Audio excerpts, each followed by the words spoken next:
I'm Robert Bell. We are here at the 2012 NAB show, speaking with senior executives of our member companies who are thought leaders in the media distribution space. And here's what they have to say about the enormous changes taking place in media distribution today.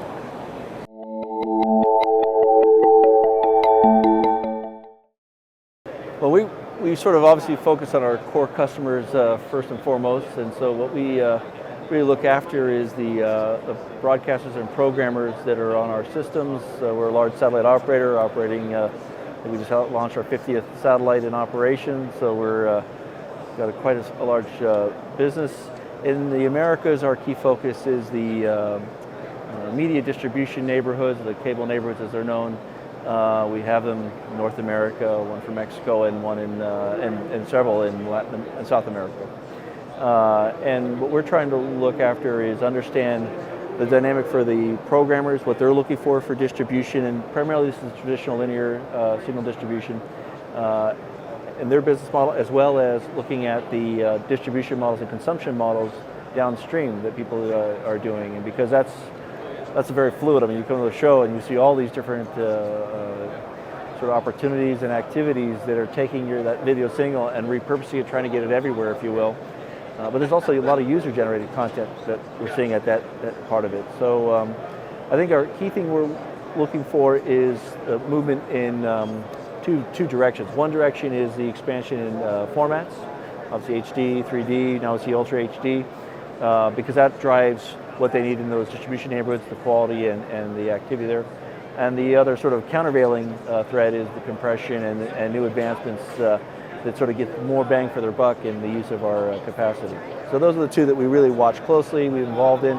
We actually try to be a leader in those formats. So we ran a 3D platform for quite some time to look for standardization and how it's distributed. And obviously we have a team looking into the Ultra HD and all those sort of pushing. Our interest, of course, is as they need more bandwidth, we're prepared for it and ready for it. On the other side, they're not exactly direct clients, but the recipients from those neighborhoods on the cable side, watching what they're doing with their networks as they consolidate. A lot of them are going to a super head end, obviously, and reducing the number of head ends. So we have to watch that very closely, making sure that we're still relevant to their architecture. And then I think that's sort of the core part of the business, I would say.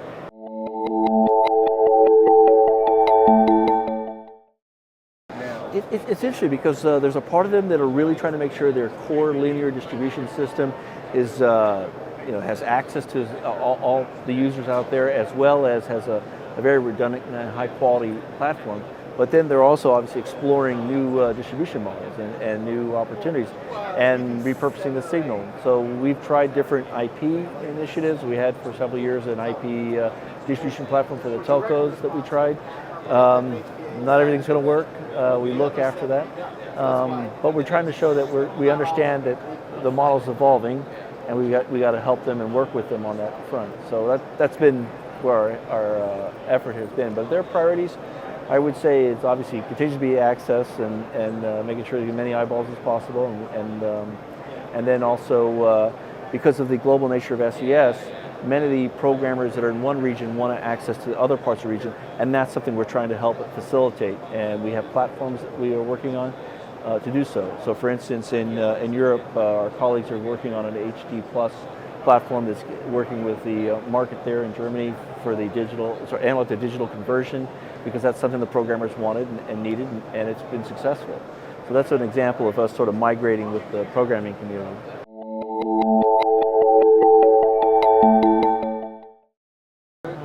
Usually I say we reinforce the ones that are done very well for us, if you will. We're trying to be receptive to there's a lot of interest in Ka-band. So we participate in a lot of Ka-band evaluations. Currently the main focus has been high throughput systems that are helping broadband access to the underserved areas. We've been collaborating in that front. There's different theories about how to do Ka-band in that marketplace in terms of do a large system day one and fill it quickly, or one which we follow is more of an incremental path, providing capacity. But The reason I bring that up for NAB is because there's interest in hybrid systems of Ka-band with broadcast models. And that's something that we're exploring right now. This could be very interesting because you talk to these current broadband systems, they say how much content is really being used and served. They feel like they're actually video distributors in essence, but they don't have any control of that relationship.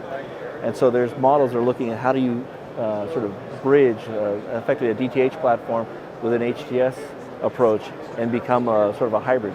And that's something that we're definitely looking into. I wouldn't say it's an offering today, but it's something that large distributors and programmers are talking about. Well, I know the company is on record as having said, we're going to take an incremental approach to KA. Yes. Now, that dates back about a year, maybe a year and a half. Do you think that's still working well? So far, I mean, we're building, the other day I was counting it. You talk about all the large systems out there.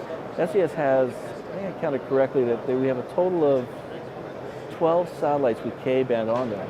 8 in orbit, 4 on the ground. But we don't get a lot of buzz for that because it's that incremental, careful way of deploying capacity as you need it instead of sort of build it and hope you fill it quickly. But our goal really is to focus on the client's needs and where the market's going. And so we think this incremental approach allows us to address that. The Americas has a lot of activity in that area for us. And there's some interesting propositions that hopefully in a couple of years we'll start seeing them flourish. But that is a big push for us, the Ka-band area.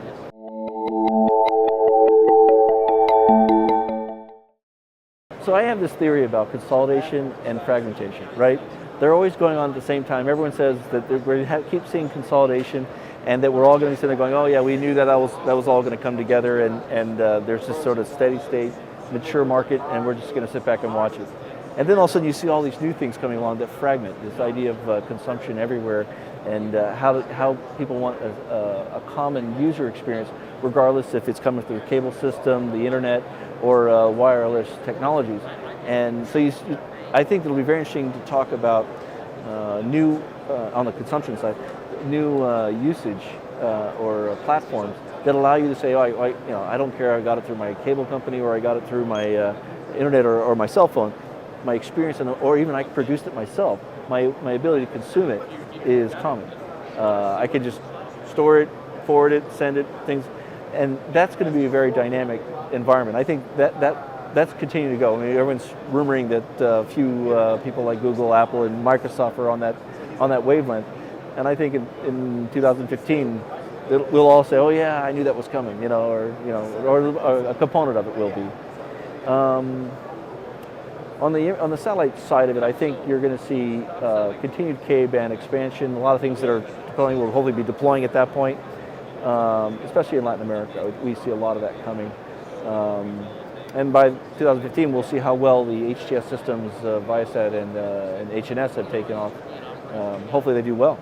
There's a lot of people who benefit for that type of bandwidth and those throughputs that they're offering.